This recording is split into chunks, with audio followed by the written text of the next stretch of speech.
लोग हैं। मनगढ़ के नाम ले लगा तो फिर वही कैसे कह दिया कि देर से आए हो।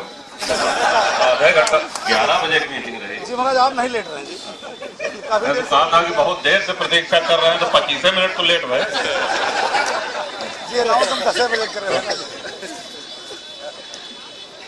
आए हुए समस्त सम्मानित बुजुर्ग, हमारी माताएं, सारे नौजवान साथी और बच्चियां, बच्चों, आपको बहुत सारा स्नेहाशीष। आने वाली 7 तारीख को जो लोकसभा का चुनाव है, उसमें शैलेंद्र जी आपके प्रत्याशी हैं, ये हम सभी लोग जानते हैं। विश्व का सबसे बड़ा लोकतंत्र भारत, और भारत की सबसे बड़ी लोकतंत्र हमारी लोकसभा, भारत की सबसे बड़ी पंचायत लोकसभा। यानी कि इससे बड़ा चुनाव कोई अपने देश में नहीं होता है। एक जनप्रतिनिधि का ये कार्य बनता है कि वो हाउस भी अटेंड करे, लोकसभा में भी बोले और क्षेत्र में भी अपनी उपस्थिति दर्ज करे। जब भी लोकसभा चले, आप लोकसभा चैनल, लोकसभा टीवी लगा के देखें तो अक्सर अपने सांसद जी शैलेंद्र जी वहां पे बोलते हुए आपको नजर आएंगे। शनिवार इतवार 2 दिन जो हाउस की छुट्टी रहती है, सदन बंद रहता है, तो वो आपके बीच में रहते हैं। सबसे अहम बात जो हमने प्रयास किया है और आपके आशीर्वाद से इस प्रयास में सफल भी हुए हैं, वो ये है कि सांसद और विधायक जनता के लिए जन सुलभ हो।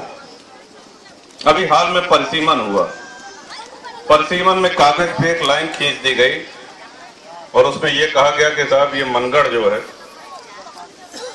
ये कुंडा नहीं, ये बाबागंज विधानसभा का हिस्सा हो गया है। लेकिन उससे कोई फर्क नहीं पड़ता है। उस समय मनगढ़ के हमारे बहुत से साथी, और 93 से आज तक आपके गांव से जो आशीर्वाद मिला है, जो प्रेम मिला है, उसकी कोई बराबरी नहीं है। और हमारी तरफ से भी कभी कोई कमी आपके गांव में जे जाऊं कहे तो काम पूरा हो, चाहे बिजली हो, चाहे सड़क हो। तो परिसीमन का अपने लिए कोई मतलब इसलिए नहीं है क्योंकि मनगढ़ से जो बेती की दूरी है वो उतनी ही है। वो दूसरे विधानसभा में चले जाने की वजह से ऐसा नहीं है कि बेती 2-4 किलोमीटर ज्यादा दूर हो गया हो, भौगोलिक दूरी वही है। और जो आत्मीय संबंध है, जो अपनापन है, वो वैसा ही है। एक फायदा जरूर हुआ है कि पहले आपको हमारे रूप में एक विधायक मिला था और अब एक के साथ एक फ्री मिल गया। अक्सर दुकान में जाइए, जैसे लक्स साबुन है, ब्रुक बॉन्ड चाय या कोनो चीज रहे, कबो कबो हमारा ऑफर चला था, कल एक लीजिए एक के साथ एक फ्री। तो हमारा एक के साथ एक फ्री वाले में एक विधायक और आपको जो जनसुलभ भी हैं, आपके बीच में उठते बैठते हैं, उपस्थिति रहती है। देखिए, थोड़ा सा पीछे चलना पड़ेगा हमको। बसपा शासन काल में खाद के लिए किसानों को लंबी लाइन लगानी पड़ती थी समितियों में, याद है कि नहीं? और खाद नहीं मिलती थी, पुलिस की लाठियां बरसाई जाती थी किसानों के ऊपर। आज पूरे प्रदेश में खाद की किल्लत कहीं नहीं है। बिजली तब कितनी आती थी, आज कितनी आती थी, इसकी तुलना आप स्वयं करें। क्योंकि विकास के नाम पे हम लोग वोट मांगते भी हैं और जनता को विकास के नाम पे देना भी चाहिए। चुनाव आचार संहिता के कारण बहुत सी चीजें हमारी मजबूरी है कि अभी खुल करके नहीं कह पा रहे हैं, लेकिन जो हम कहें उसको इशारों में समझ लीजिए कि कुंडा खनवारी मार्ग हमारी प्राथमिकता। और खग ही जाने खग के भाषा, हम कह दिए आप समझ लिए।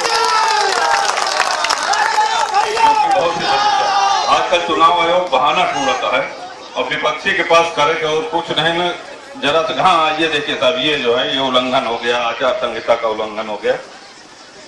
तो विकास के साथ साथ सांसद और विधायक की उपस्थिति, आप जानते हैं 93 में जब आपके सहयोग से, आपके आशीर्वाद से हम राजनीति में आए, उसके पहले से चुनाव होते रहे। चुनाव तो तब से हो रहे हैं जब से अंग्रेजों ने देश छोड़ा, और सांसद विधायक भी तब से चुने जा रहे हैं।